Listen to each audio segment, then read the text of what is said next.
Bonjour à tous. Je suis Clément Sage, donc trésorier de l'association Land Data Science. Et nous sommes réunis aujourd'hui donc pour une nouvelle session Meetup. On tient déjà à remercier nos trois sponsors, Datalio, Esquire et Upfluence. Et aujourd'hui, donc, nous avons le plaisir d'accueillir Daoud et Carole du Data Walk pour nous parler de la prédiction de classement de courses sportives. L'idée, c'est qu'ils vont présenter pendant une trentaine de minutes et ensuite ils répondront à vos questions. Donc n'hésitez pas à poser les questions pendant la présentation dans le chat de Twitch et ils y répondront à la fin. Voilà, je vous laisse commencer. Très bien, merci Clément. Bonsoir à tous. Comme Clément l'a dit, ce qu'on va vous présenter ce soir, c'est une mission qu'on a effectuée il y a quelques mois de ça maintenant. Rapidement, je vais dire un petit mot sur qui on est. Alors, Datawalk, c'est la marque data de la société LinkValue. C'est une société qui a été fondée en 2014. On a un peu plus d'une centaine aujourd'hui. Et on est spécialisé dans la tech et aussi dans la data. Et le Data Walk, c'est ça en fait, c'est tous nos collaborateurs qui font de la data. Cette mission-là en particulier, elle a été réalisée par deux data scientists, donc moi-même et ma collègue Carole, et un chef de projet. C'était une mission qui a duré 3 mois environ, 3-4 mois, euh, pour un client à nous qui travaille dans le monde du pari sportif. L'objectif de notre client, c'était de disposer donc d'un modèle qui permettait de la probabilité euh, d'arriver à chaque rang pour une course pour les coureurs. Et ce client-là, lui, bosse dans la prise de paris. Alors, pour vous donner un peu de contexte, le but, c'était d'attirer une nouvelle clientèle sur le pari, de faire quelque chose de plus attractif. Les jeunes, notamment, se désintéressent beaucoup du pari sportif. Et leur idée, c'était de se dire, est-ce qu'on pourrait pas avoir une machine qui t'aide à faire de la prise de paris, une machine qui finalement te conseille des paris plus ou moins risqués. Et ça passe par donc le fait d'avoir un modèle qui permet de prédire pour une course qui va arriver à quel rang. Donc ça, c'est le contexte dans lequel la mission a eu lieu. Pour ceux d'entre pour ceux d'entre vous qui se demanderaient comment est-ce que le client pourrait avoir intérêt euh, à suggérer les bons paris aux joueurs, bah, en fait, c'est pas très surprenant, c'est du pari mutualisé. Donc, eux, ce qui leur importe, c'est qu'il y ait une masse de mise, une masse de paris qui soit importante. Mais après, que les gens gagnent ou que les gens perdent, ça, à la rigueur, c'est pas tellement important. Le client avait par contre une contrainte, c'est qu'il fallait pas proposer un modèle qui soit trop catastrophique non plus, parce que il fallait quand même donner envie aux gens de jouer. Mais on n'est pas parti avec comme ambition de faire quelque chose d'absolument parfait. Donc voilà, bonsoir. Bah, pour ceux qui arrivent, donc je résume. Le but, c'était voilà, de proposer donc un modèle qui permette sur une course d'arriver à prédire pour chaque coureur son rang d'arrivée. Merci Daoud. Donc, pour récapituler tout ça, notre objectif c'était, avec des données que l'on nous donne, donc on nous donnait des informations sur chaque partant d'une course, ensuite on nous donnait des informations sur la course en elle-même. Avec tout ça, il fallait que l'on puisse dire pour chaque partant quelle est sa probabilité d'arriver premier, d'arriver second, d'arriver troisième, etc. Donc, chaque course représente un sample de données qui doit nous permettre de faire une prédiction sur la position, la probabilité de chaque partant d'arriver à chaque rang. Donc, quelles étaient nos données?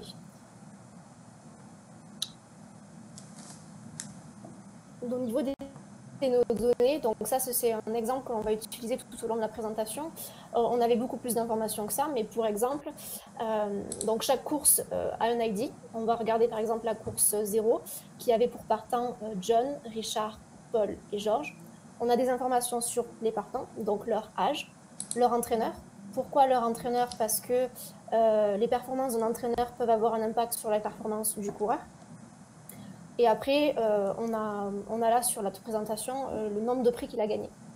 Ensuite, comme information, on a des informations plus sur la course. Donc là, pour l'instant, c'est la taille de la course, mais on aurait pu avoir le lieu de la course, on aurait pu avoir la température du jour ou des choses comme ça. Ensuite, on est en supervisé parce qu'on a les résultats. Donc on sait que John est arrivé premier, que Richard est arrivé troisième, que Paul est arrivé quatrième. Au niveau du nombre de features, on avait énormément d'informations. On avait à peu près 50 variables sur les partants et une dizaine de variables sur la course en elle-même, sur la typologie de la course. Ouais, c'était beaucoup de variables et surtout des variables très variées et assez surprenantes. On les a pas toutes figurées, c'est pas le but, hein, mais en tout cas c'était extrêmement riche. Et là où on dit qu'en data science, parfois on peut se retrouver un petit peu à court de données, là dans cette mission, moi j'ai un peu le sentiment contraire. On avait presque trop de données en fait. Ça fait qu'on a vraiment dû travailler avec le client. Il y a eu un vrai travail de leur part pour nous expliquer qu'est-ce que telle variable veut dire, est-ce que telle variable est importante ou pas, etc. Donc on est ressorti de cette mission en ayant appris pas mal de choses. Donc là, ce que vous voyez, c'est en effet l'aspect de la donnée telle qu'on la reçoit, de la donnée sur des coureurs, de la donnée sur l'événement et un résultat. Et malheureusement, toutes les courses font pas la même taille. Alors pour ceux d'entre vous qui s'y connaissent peut-être déjà un petit peu en machine learning ou en data science, les machines, elles sont bonnes à prédire. Par contre, ce qu'elles n'aiment pas, c'est quand la dimension de la donnée d'entrée n'est pas constante. On peut tout à fait imaginer une course avec 20 coureurs ou une course avec 10 coureurs, et du coup, ça fait que l'objet sur lequel on travaille, la course, eh ben, on se demande est-ce que c'est vraiment le bon découpage de notre donnée.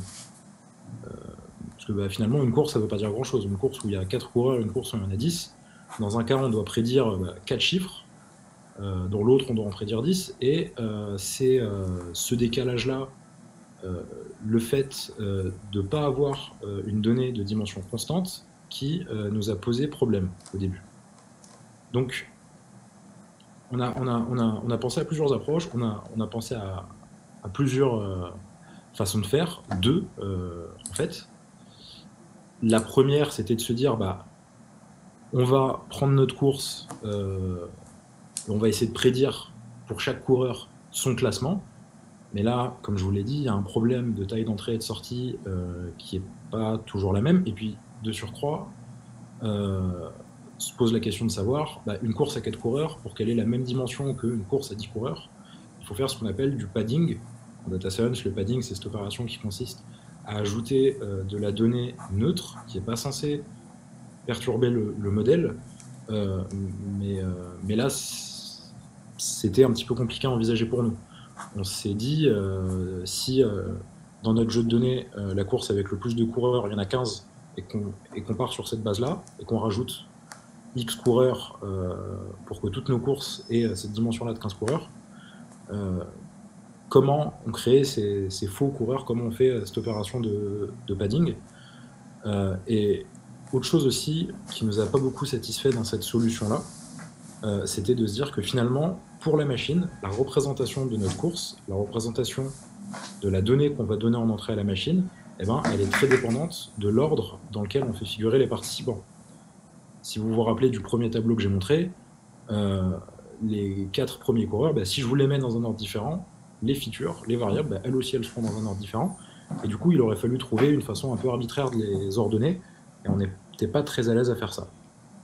Alors, on a exploré une seconde piste.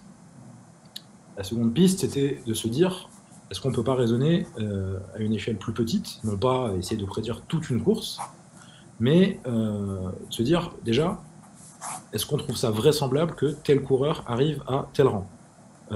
Pour ceux qui s'y connaissent en foot, on peut répondre à la question, est-ce que c'est vraisemblable que le PSG arrive premier, que l'OM arrive deuxième ou troisième. Ça, c'était une approche qui nous a tenté. Et elle a cet avantage que la question qu'on pose au modèle, l'échantillon sur lequel on travaille, il est de dimension constante. C'est un couple coureur-rang, et la machine vous dit oui ou non, ou alors probable, pas probable. Donc ça, c'était plutôt pas mal, c'était plutôt intéressant. Mais c'était pas tout à fait satisfaisant pour nous, parce que déjà, il y a ce truc où on n'a pas d'informations sur le contexte dans lequel le coureur fait sa course, et si on veut avoir cette information-là, il aurait fallu que notre échantillon, ce soit quelle est la probabilité que tel coureur arrive à tel rang, avec tout un tas d'autres variables qui décrivent finalement l'environnement dans lequel le coureur fait cette course-là, je sais pas moi, le palmarès moyen de ses concurrents, et on avait le sentiment de perdre un peu trop en qualité de données. Donc ces deux approches-là, on les a pas trouvées satisfaisantes, et on s'est dit finalement que cette mission, c'était peut-être l'occasion de tester quelque chose d'un peu nouveau, d'un peu innovant. Alors, on a essayé de développer quelque chose d'un peu hybride. Je vais laisser la parole à Carole qui va vous détailler cette partie du coup. Du coup, pour faire quelque chose d'hybride, on s'est demandé est-ce que ça vaudrait pas le coup de faire des duels plutôt, des duels de partants. Disons, toute course va avoir X partants et on essaye de les opposer les uns aux autres. Donc c'est ce que l'on fait sur notre exemple avec la course 0. Donc on regarde les partants, on a John, Richard, Paul et Georges, et on va essayer de faire des duels. Donc on sait que John est arrivé premier. Si John est arrivé premier, ça veut dire qu'il a gagné face à Richard, il a gagné face à Paul, et il a gagné face à Georges. Du coup, on lui met 1 à chaque fois qu'il gagne, et 0 à chaque fois qu'il perd. Donc le partant A gagne, c'est 1, le partant A perd, c'est 0. Ensuite, on regarde Richard. Richard est arrivé troisième, donc Richard a gagné contre Paul, par contre, il a perdu contre Georges et John. Une fois qu'on a ça, on se demande qu'est-ce qu'on fait avec nos features. Et bien, tout simplement, on va récupérer toutes les features du partant A, on va y accoler les features du partant B, et après, on a les features de la course en elle-même qui sont communs aux deux, donc on n'a pas besoin de les dupliquer. Ce qui nous fait cette nouvelle table.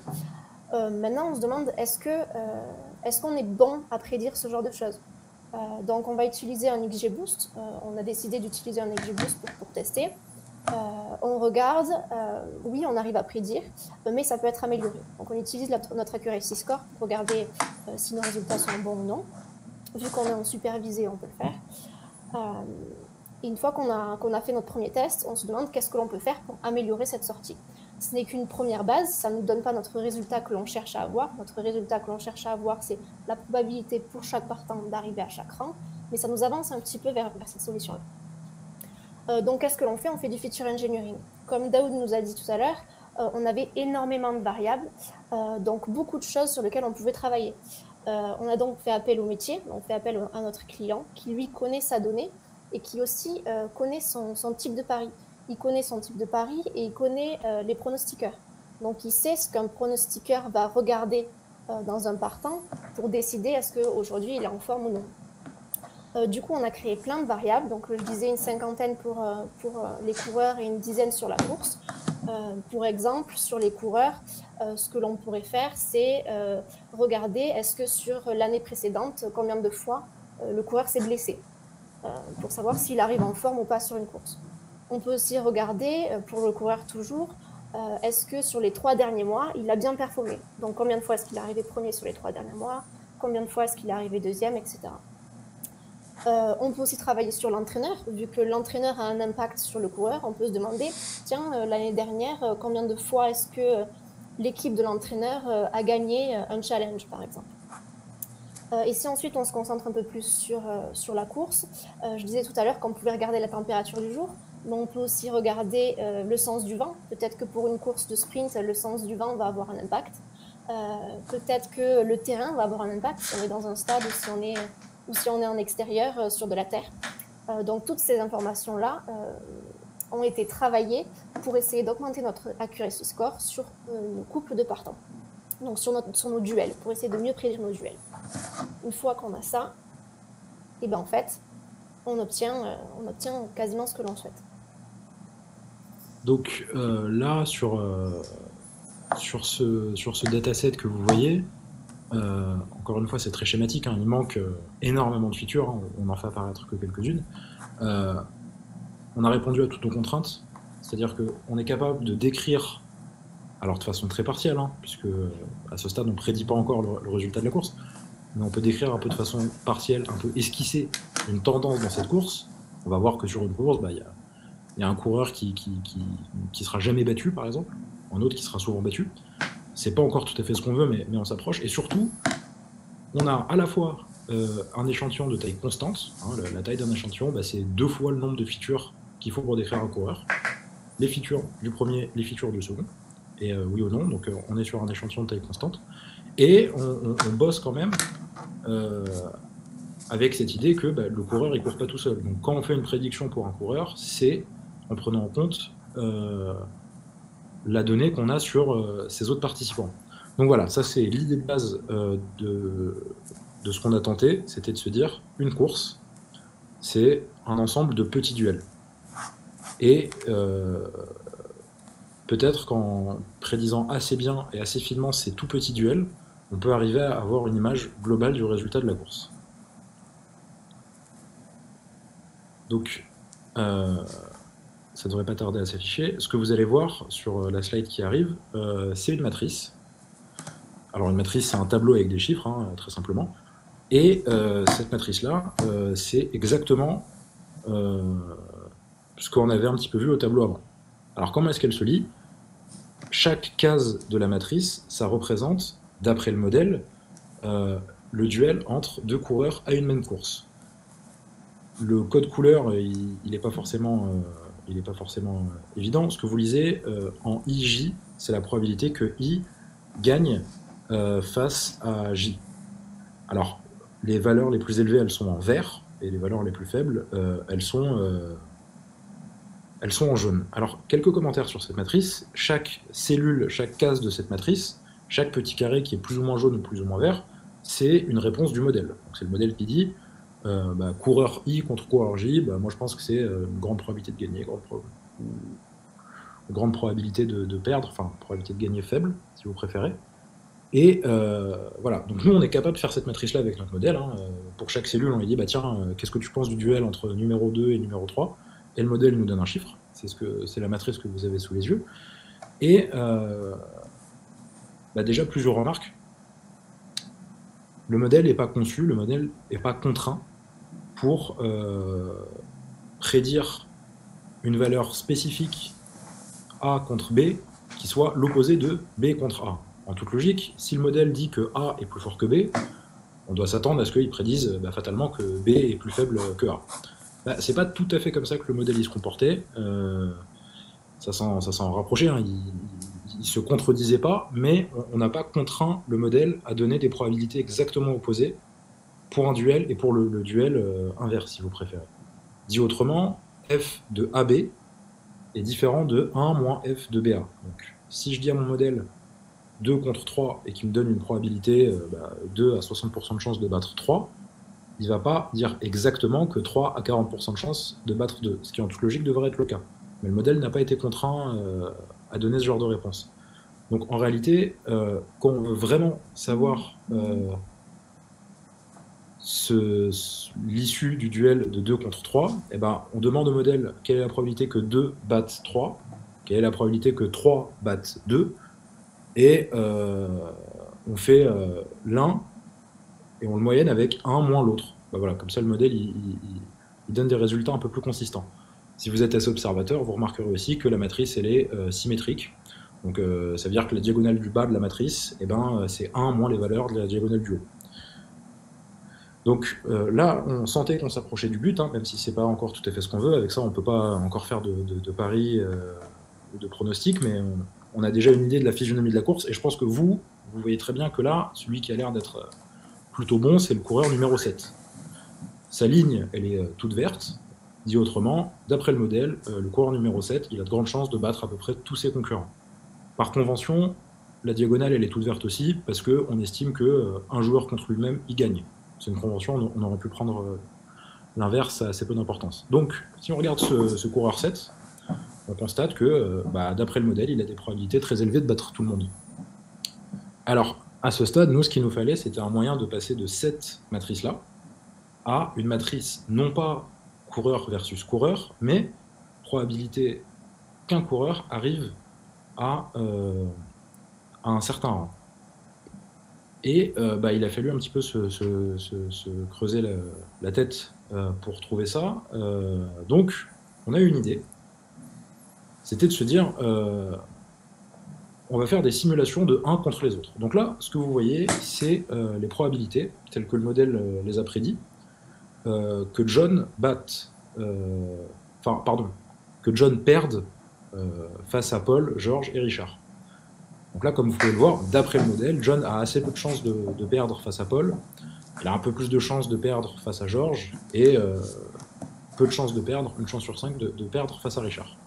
Ça, c'est quelque chose qu'on sait prédire, hein, le modèle est fait pour, et il fonctionne sur des duels. L'étape suivante, c'est qu'on se dit, partant de ces probabilités-là, on va faire des simulations. Donc, je vais simuler John versus tous les autres, des milliers de fois. Et comment on fait ces simulations? C'est très simple, hein. Je prends un chiffre aléatoire. Là, sur les lignes, vous voyez simulation 1, simulation 2, simulation 3. Chaque simulation, chaque fausse course, c'est juste une suite de chiffres, autant de chiffres que de concurrents. Et si mon chiffre tiré aléatoirement est supérieur à la probabilité de perdre que j'ai prédit, je considère que John a gagné. Donc là, sur ma première simulation, John gagne face à Paul. Pour dire autrement, John ne perd pas face à Paul. John gagne face à George et il gagne face à Richard. Dans ma seconde simulation, les choses elles se passent un peu différemment parce que on voit que dans cette seconde simulation-là, John perd face à Paul. Et enfin, dans la dernière simulation, John ne perd aucun de ses duels. Et donc, cette nouvelle information-là que je vous donne, donc il gagne tant de fois, il perd tant de fois, c'est juste prendre les probabilités données par mon modèle, hein, ça c'est le modèle c'est le faire, et faire beaucoup de simulations, beaucoup des milliers de simulations, hein, pour vous donner le chiffre exact, je crois qu'on en faisait 4000, et on regarde dans combien de scénarios fictifs John perd 1 fois, John perd 0 fois, John perd 4 fois, et pour le dire plus simplement, dans une course, le premier c'est celui qui perd jamais, le deuxième c'est celui qui perd qu'1 fois, le troisième c'est celui qui perd 2 fois, etc.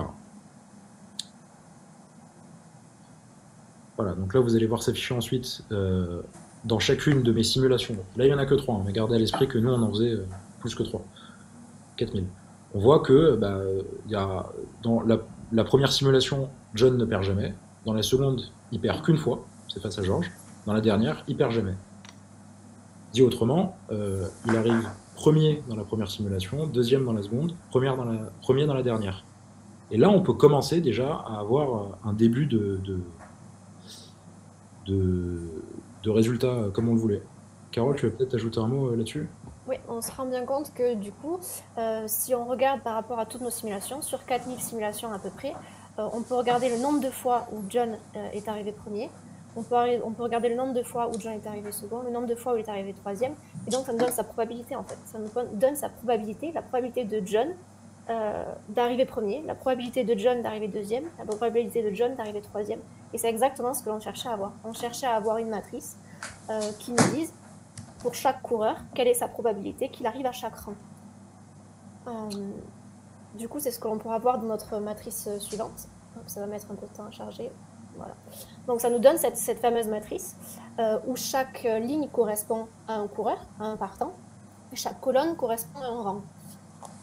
Comme tout à l'heure, lorsque la probabilité est faible, donc la probabilité que le coureur 0 arrive à la place 0 est très faible, donc il arrive premier en fait. Elle est très faible, donc c'est clair. Et s'il a une très grande probabilité d'arriver premier, elle est très forte. Donc on peut regarder le coureur numéro 7, il a une très forte probabilité d'arriver premier. Ensuite, on regarde cette matrice et on se dit, ok, quelle était notre contrainte métier? Notre contrainte métier, c'est de faire des paris. C'est donc de dire qui a la plus forte probabilité d'arriver premier. Donc on va normaliser sur les colonnes pour s'assurer que la probabilité d'arriver à un rang reste correcte. Ensuite, si on regarde les lignes, par exemple, la ligne 4 est très très belle. Au niveau de cette ligne 4, on se rend compte que la distribution fait une forme de gaussienne. Parce que on a un centroïde qui est le coureur 4 va arriver second.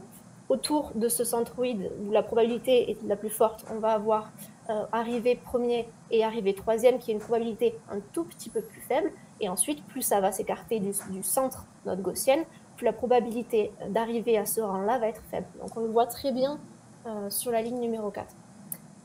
On peut voir aussi que sur les colonnes 4, 5, 6, donc le fait d'arriver 4e, 5e, 6e, etc., on a peu d'informations. On a peu de coureurs qui vont se démarquer. Pourquoi? Parce que c'est un peu difficile quand même de dire quels sont les critères qui vont faire que telle personne va arriver dernier, sauf cas exceptionnel, mais c'est plus difficile. Par contre, on est plutôt bon sur les premières places. Arrivé premier, deuxième, troisième, on voit bien qu'on a des coureurs qui sortent du lot. Et c'est ce qu'on cherche à savoir, parce que quand on veut faire des paris, ce qui nous intéresse vraiment, ce sont les premières places. C'est parier qui va arriver premier, qui va arriver second, est-ce qu'on arrive à avoir le bon ordre des 3 premiers, etc. Donc il faut toujours rester proche de ce que l'on cherche au final, de ce que le métier cherche à obtenir. Donc là, sur notre exemple, quand on regarde la ligne du 7e, on se rend bien compte que le 7e a une forte probabilité d'arriver premier, mais il y a juste derrière le 4e qui a aussi une probabilité assez élevée d'arriver premier. Par contre, au niveau des couleurs, on se rend bien compte que le 4e va peut-être plutôt arriver second, parce que sa probabilité d'arriver second est plus forte que sa probabilité d'arriver premier. Donc quand on regarde nos lignes, on voit bien des leaders qui se détachent, et donc des résultats qui semblent assez justes. Sauf que comment est-ce qu'on va pouvoir évaluer nos résultats? Ça, c'est toute la question. Parce que quand on était sur des duels, on avait notre score d'accuracy, mais maintenant qu'on est sur une matrice de coureurs et de probabilité, qu'est-ce qu'on fait? Ouais, ça c'était une grosse difficulté. J'avais dit que les données avec lesquelles on travaillait, elles étaient pas toujours simples à comprendre pour nous. Il y avait autre chose aussi qui a été dur à apprendre pour nous, c'est comment on mesure la qualité d'un pronostic. Alors, Carole tout à l'heure, elle parlait d'accuracy. L'accuracy, c'est le score de prédiction. C'est combien de fois, quand j'ai dit A est plus fort que B ou B est plus fort que A, combien de fois j'ai eu raison, combien de fois j'ai eu tort. Et vous voyez bien que pour chaque duel gagné, il y a nécessairement un duel perdu. Pour le dire autrement, dans notre tableau où on présentait tous les duels possibles d'une course, la colonne Y, la colonne donc du résultat, eh ben, elle contient autant de 1 que de 0. On ne peut pas envisager qu'il y ait un duel gagné sans que réciproquement il y ait le même duel inversé perdu. Et ça, c'est assez intéressant parce que ça veut dire que si jamais on répond au hasard, ou si jamais on répond à une valeur constante, on est sûr d'avoir une réponse sur deux qui est bonne déjà. Et c'est là que le score d'accuracy, la précision donc, elle montre ses limites. Parce que si en répondant au hasard, vous répondez bon à la moitié des questions, c'est qu'il faut peut-être pas répondre au hasard. En tout cas, c'est que c'est pas la bonne façon de mesurer. À l'inverse, vous voyez que si vous prédisez bien tous les duels, mécaniquement, vous ordonnez bien tous vos coureurs, et donc la course, vous l'avez dans l'ordre parfait. Sauf que, entre les deux, nous, on ne sait pas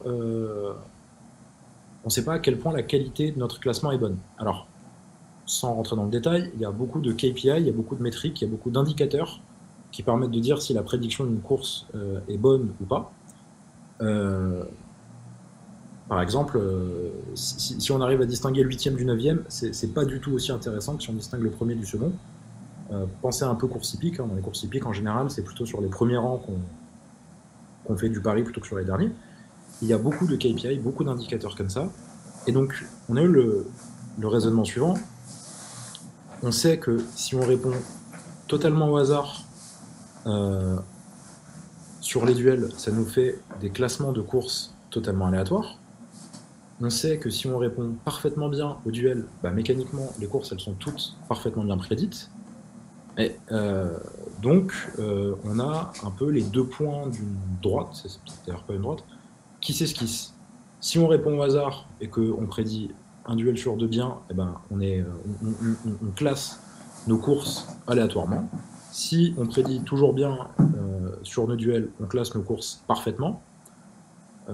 En revanche, on a une assez mauvaise idée. On a une idée assez mauvaise de comment est-ce que la qualité de nos classements se comporte entre les deux. C'est-à-dire que, par exemple, un score de 0,7 de précision, bien classé 70% des duels, on ne sait pas comment ça se répercute en termes de classement de rang. On pourrait tout à fait imaginer un modèle qui est, par exemple, et c'est pas ce qu'on veut, très bon à distinguer les derniers. Donc, qui est dernier, qui est avant-dernier, qui est... Ça, c'est pas très satisfaisant. Et ce modèle-là, même s'il est très bon à distinguer les derniers, pour peu qu'il se trompe sur les premiers, il sera moins satisfaisant qu'un modèle qui est moins bon sur les derniers, mais qui est très précis sur les premiers. Et nous, là, comme ça, a priori, on n'avait qu'un score d'accuracy pour notre modèle, et on comprenait mal comment ce score d'accuracy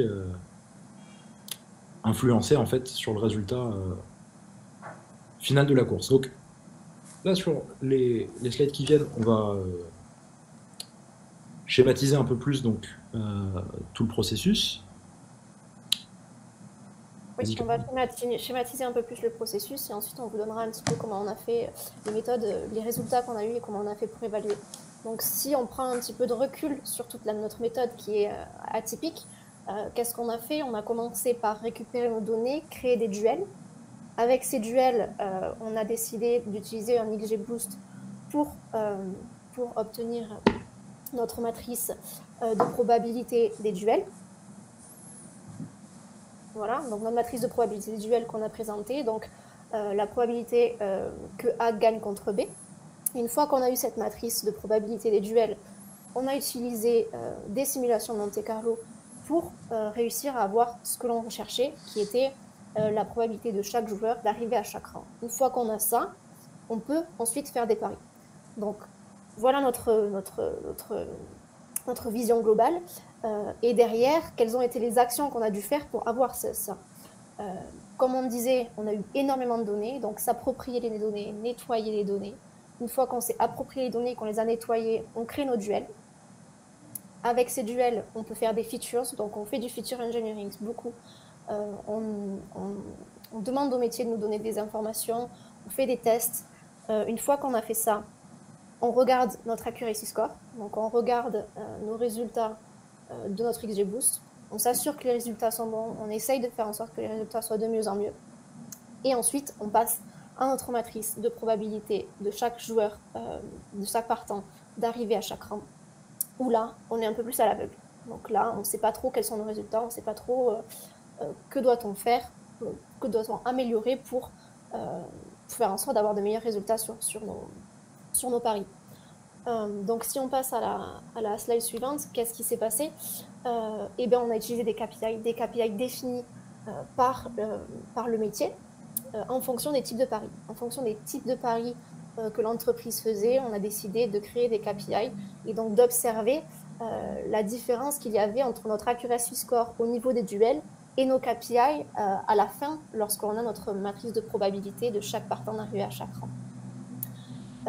Ces KPI étaient plutôt bons, en fait. On s'est rendu compte que oui, c'était très difficile, que c'était pas linéaire entre le passage de notre accuracy score sur les duels au passage de notre matrice de probabilité finale. Et du coup, on ne pouvait pas vraiment évaluer ce qu'il fallait faire de plus. Donc, seulement regarder les KPI. Nos KPI étaient plutôt bons.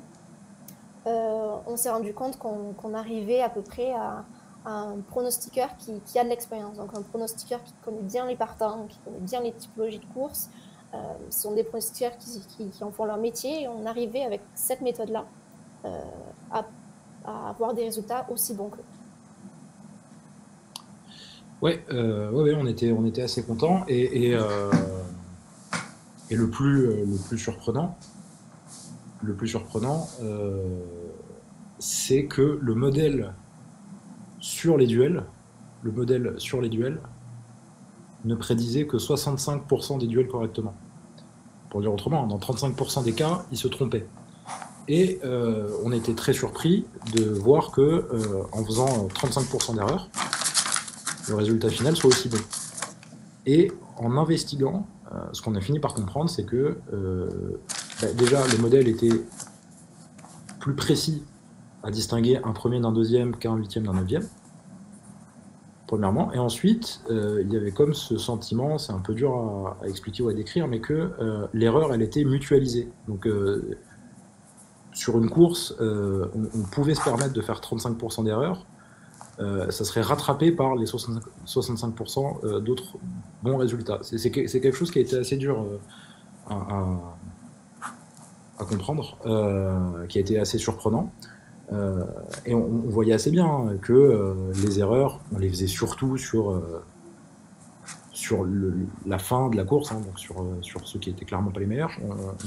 On les faisait pas au début. Mais voilà, c'était quand même quelque chose d'assez surprenant.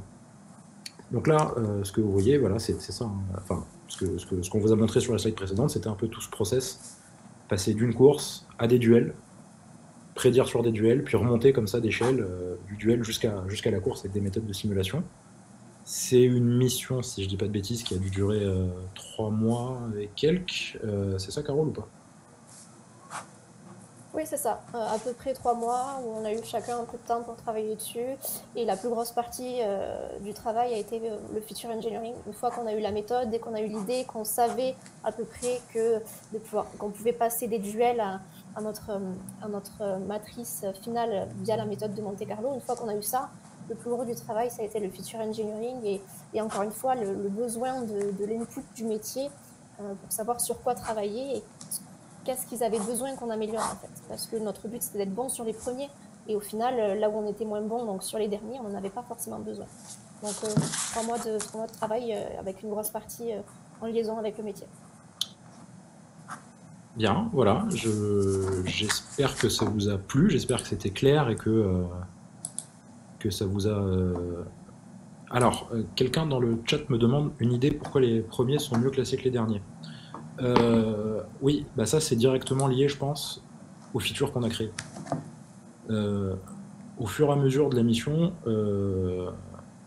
à la fin, la majorité des features, c'était nous qui les avions créées. Et ces features-là, c'était du type palmarès sur les 6 derniers mois, nombre de fois où il est arrivé premier sur les 3 derniers mois, ce genre de choses. Et donc, entre un premier et un deuxième, ou un troisième, il y a plus de différence sur ces variables-là qu'entre des derniers. Qu'on soit 8e, 9e ou 10e, on n'est pas arrivé premier dans les 6 derniers mois, on n'est pas arrivé deuxième dans les 6 derniers mois, on n'est pas, enfin, toutes les variables qu'on a créées, en fait, n'ont de sens que si on est premier, deuxième ou troisième. Par contre, un dernier et un avant-dernier, ils ne se distinguent pas en termes de variables, puisque nous, on n'a jamais construit de variables du type combien de fois je suis arrivé dernier sur les 6 derniers mois. Donc, c'était en construisant des variables, entre guillemets, de winner, qu'on prédisait bien sur les gagnants. Mais on aurait tout à fait pu imaginer être très bon à prédire les derniers si on a été très attentif à ces variables-là. Un petit mot avant de reprendre sur la question. Merci à tous donc d'avoir été là. Ça a été présenté donc par ma collègue Carole, data scientist, et moi-même, Daoud. Vous pouvez nous retrouver donc sur notre blog. Il y a d'ailleurs un article qui présente ce projet-là. Et vous pouvez bien sûr aussi nous suivre sur les réseaux sociaux, Facebook et LinkedIn. Je reprends pour les questions. Dans le cadre de ce projet, qu'appelez-vous Feature Engineering? Le Feature Engineering, c'est tout le travail qui consiste à créer de nouvelles variables. Je vais donner un exemple. Nous, on avait donc des dizaines et des dizaines et des dizaines de courses. Par contre, on n'avait pas la donnée très simple de se dire tel coureur, il est arrivé tant de fois premier les 6 derniers mois. Ça, c'est une feature qu'il a fallu construire nous-mêmes. C'est ça le feature engineering en fait. C'est construire des nouvelles colonnes, hein, des nouvelles variables pour prédire. Je passe à la question d'après. Très intéressant, petite question. Plutôt que de se focaliser sur chaque participant un par un dans les simulations de Monte Carlo, n'était-il pas possible de simuler directement les résultats d'une course en utilisant la matrice probabilité de résultats de duel? Problème à cause d'éventuelles incohérences A supérieur à B, B supérieur à C pour la même course? Non. C'est pas pour ça en fait.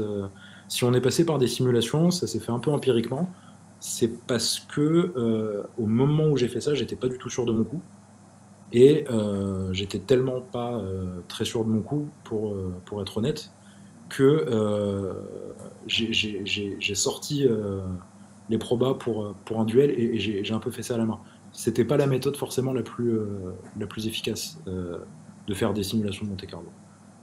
Alors, question d'après, dans votre projet, vous avez utilisé des régressions logistiques? Non, non, parce que on avait le sentiment que... Enfin, si, pardon, enfin, on en a utilisé une, c'était notre baseline, mais le score était vraiment... c'était un score de baseline, quoi. Je crois que c'était 55 ou 56 de précision. Donc non, on est vite allé vers d'autres modèles. C'est pas tout à fait surprenant pour la régression logistique, puisqu'on a beaucoup de variables qui ne sont pas linéaires. Et l'exercice même, on doute qu'il soit linéairement séparable. Donc très vite, on a privilégié des modèles pas linéaires. Et on me demande, pouvez-vous revenir au slide qui montre les 3 simulations et réexpliquer pourquoi un coureur gagne 2 fois et arrive deuxième une fois? Oui, alors, je vais remonter en arrière sur les slides.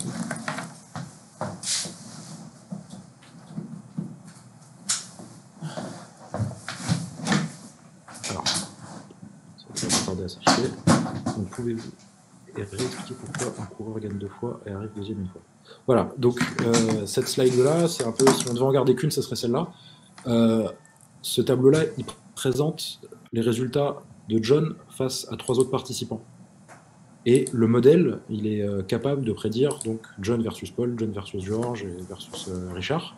Et il nous donne ces probabilités-là. C'est la première ligne du tableau, hein, c'est probabilité de perdre.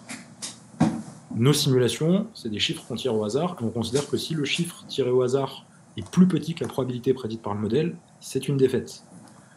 Et donc vous voyez bien que plus la probabilité de perdre est faible, et moins il y a de chances que le chiffre qu'on tirera au hasard, c'est un chiffre tiré uniformément de 0 et 1, soit plus petit que la probabilité de perdre. Et dans ces simulations-là, on constate que dans la première, aucun chiffre n'est plus petit que les probabilités de perdre de John. Pour dire autrement, dans cette simulation-là, John ne perd jamais. C'est seulement dans la seconde simulation où il fait une défaite. Et faire une défaite, perdre un duel, et par ailleurs gagner tous les autres, c'est ça être deuxième. J'espère que j'ai répondu à la question. Le client est-il satisfait du produit livré? Oui, le client était satisfait des résultats. Le client était satisfait des résultats. Il aurait aimé mieux, hein, mais oui. Alors, vous parlez de duel. Avez-vous essayé d'établir des classements comme aux échecs avec le système Elo? Je crois que c'est un peu... c'était un peu l'idée au début. C'était une espèce de classement Elo. Je ne suis pas expert, je ne sais pas exactement comment ça marche, mais je crois que empiriquement, ouais, c'est un peu ce qu'on a fini par faire. Bonjour, votre présentation est très intéressante, vu les natures des données. Est-ce qu'il est possible d'imaginer de les traiter afin de les rendre comparables, par exemple, centrer ou de les renormer? Oui, alors on aurait pu centrer ou renormer les données. Cela étant dit, comme le modèle qu'on utilisait, c'était un XGBoost, donc un modèle à base d'arbres, il y avait moins ce besoin en fait. Donc on pouvait laisser nos features, nos variables d'entrée telles quelles. C'était moins important que si on avait utilisé une régression, par exemple, où là, ouais, ça aurait été important de normaliser. Là, non, on n'a pas centré ou normalisé. Avez-vous essayé une autre approche? Prédire le temps d'un coureur et en déduire son classement? Alors oui, mais pour prédire le temps d'un coureur à une course, il aurait fallu d'autres données. On considère que le temps qu'il va faire une course, il faut quand même un peu les autres coureurs, le contexte et tout.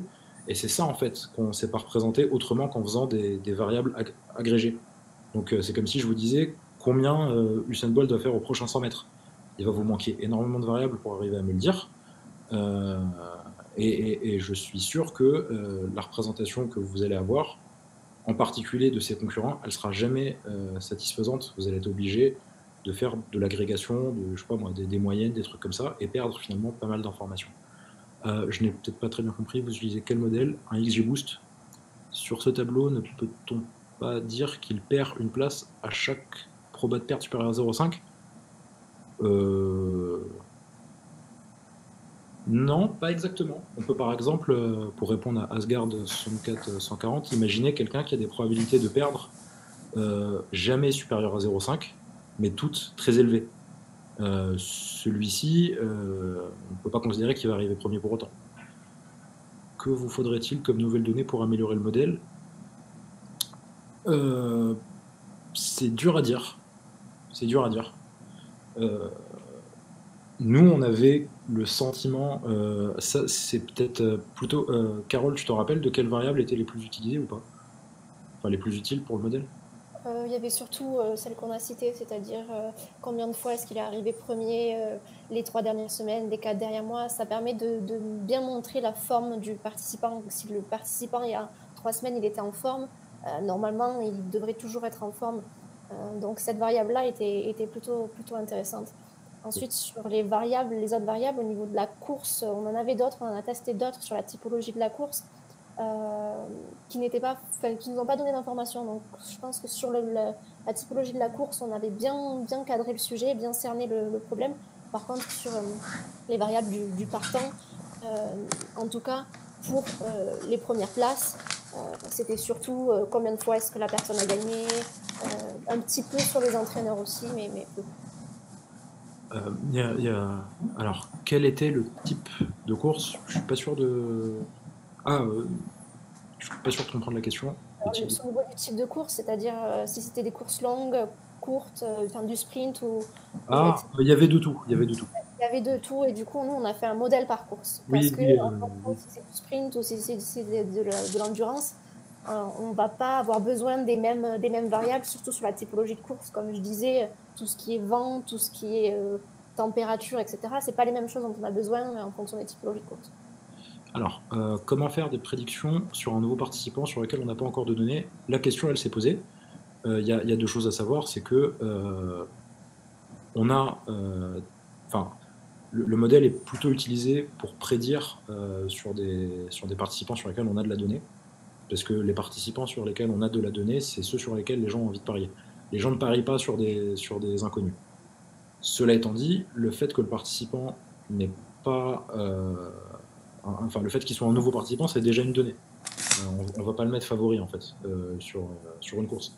Donc l'absence de données, on savait bien la gérer parce que ça se traduisait en termes de feature par le fait, par exemple, qu'il n'avait pas de palmarès, et très souvent, c'est des gens qui ne vont pas faire d'aussi bonnes performances que ceux qui ont plus de données et plus de courses. Quels outils langage avez-vous utilisé pour le développement? C'était en Python. Python, et on a utilisé très humblement scikit-learn. Donc c'était rien de très compliqué technologiquement. J'imagine qu'une prochaine étape serait d'explorer des approches deep learning avec des modèles d'attention pour avoir une représentation d'un coureur duel, par exemple. Qu'en pensez-vous? Alors, on a testé de faire un truc de deep, donc c'était un réseau de neurones. Ça n'a pas donné de résultats aussi bons qu'escompté. Ensuite, modèle d'attention. Modèle d'attention sur quoi? Sur les features. Donc, qui a un modèle qui ferait de l'attention sur les features, qui retiendrait les bonnes features. De ce que je sais, les modèles d'attention, ça va être plus utile sur du signal, donc du son, de l'image ou du texte. Mais sur de la feature comme ça, je suis pas sûr de comprendre comment le mécanisme d'attention aurait marché.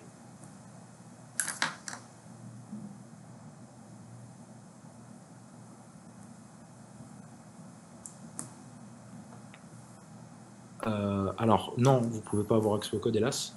Cela étant dit, je tiens à vous rassurer, hein, le code est pas très compliqué.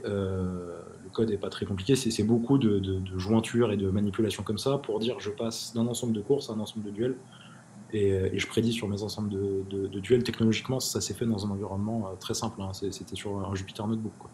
Et pour la mise en production, je sais pas, ça c'est pas nous qui... C'est pas de notre côté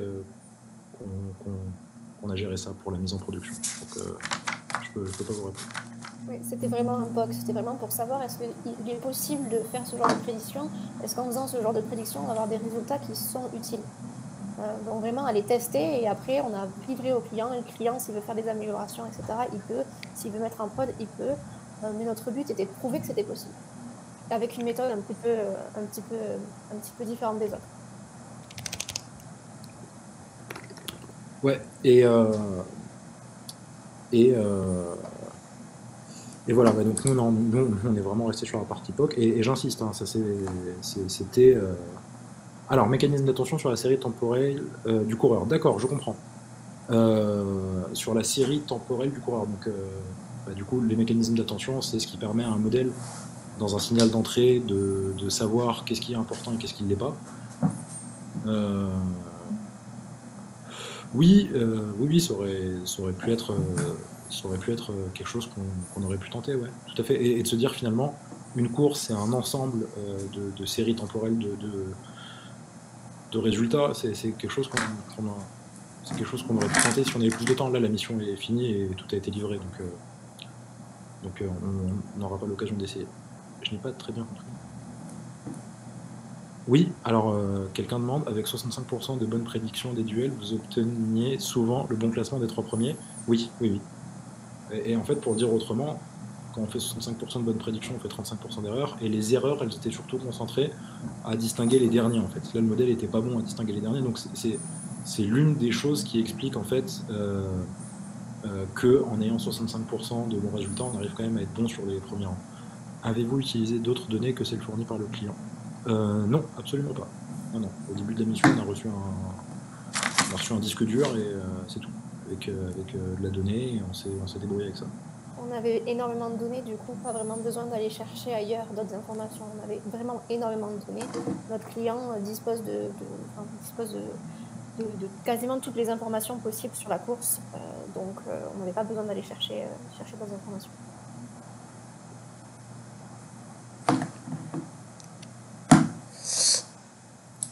Ok, je crois qu'on arrive à la fin des questions. Vous trouverez plus de détails sur l'article de blog qu'on a écrit. Est-ce que vous pensez pouvoir gagner au pari avec cet algo? On nous demande souvent ça. Alors, c'est un peu compliqué parce que l'objectif du client, c'était pas tellement de faire un truc qui marchait tout le temps, c'était plus de faire quelque chose qui soit assez attractif. Pour répondre à la question, de mémoire, le modèle se situe aux alentours d'une espérance nulle. Donc il ni perd ni gagne, quoi. Il gagne assez pour payer les tickets de Paris, mais c'est tout. Quand vous dites énormément de données, c'est-à-dire, je sais pas. Est-ce que tu t'en rappelles, Carole? Non, je me souviens pas exactement combien on en avait. On a fait beaucoup de tri parce qu'il y avait des choses qui nous intéressaient pas forcément. Mais comme disait Daoud, on a reçu littéralement un disque dur plein à craquer, avec 6 ans d'historique, quelque chose d'assez énorme. On a fait du tri, bien sûr, et on a récupéré ce dont on avait besoin. Par rapport à ce que disait Daoud tout à l'heure, le but du client, c'était vraiment d'attirer les jeunes qui ne savent pas parier, donc de leur proposer des idées de paris. Ouais. Et du coup, nombre de lignes, nombre de variables, bah, en fait, si on a, mettons, 10 courses et que dans chaque course, il y a 10 participants, comme nous, on s'intéresse au duel, ça démultiplie la taille du dataset. Du coup, c'était plusieurs millions de lignes en fait, qu'on avait. Hein. C'est, de mémoire, j'ai peur de vous dire une bêtise, mais c'est 2,5 millions de lignes. C'est pas 2,5 millions de courses, c'est des duels. Et ça aussi, hein, je ne l'ai pas dit pendant la présentation, mais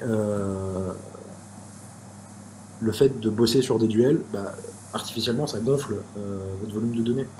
Là où avant vous aviez une course, bah, très vite vous avez 100 duels. Alors, avez-vous vu un impact suite à la période actuelle? Je présume que ça doit parler du Covid. Non, parce que la mission elle a été faite avant qu'on porte des masques pour sortir dehors, dans l'ancien monde. Et du coup, la question ne se posait pas à l'époque. Et la mission s'est terminée avant. Donc on n'a pas eu à gérer, on n'a pas eu à gérer tout ce qui est Covid. Voilà, donc certains d'entre vous ont partagé le blog, merci à eux. Et l'article étant relativement récent, vous devriez le trouver sans trop de difficultés sur notre blog. Alors, je crois que le lien avec /datascience à la fin ne marche pas. Le premier lien a l'air de marcher. Et voilà, je vous invite à lire l'article sur ce projet-là en particulier. Et à lire tous les autres aussi si vous voulez. C'est un accès libre. Où êtes-vous basé? Donc la société a des locaux à Paris, Lille et Lyon. On est sur les 3 villes. Paris, Lille et Lyon.